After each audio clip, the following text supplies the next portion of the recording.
কচু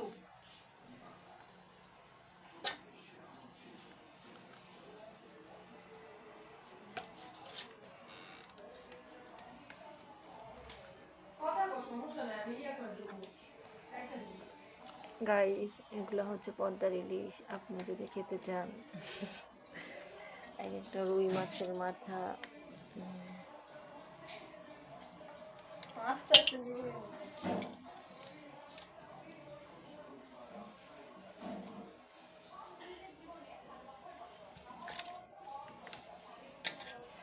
সকালে যদি এরকম খিচুড়ি দিয়ে খাওয়া যায়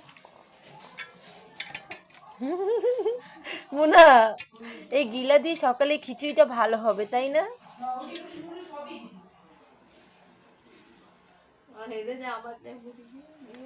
মুরগির কাছে এগুলা এক একটা কাচ্চি বানালে না, উফ। দেখাই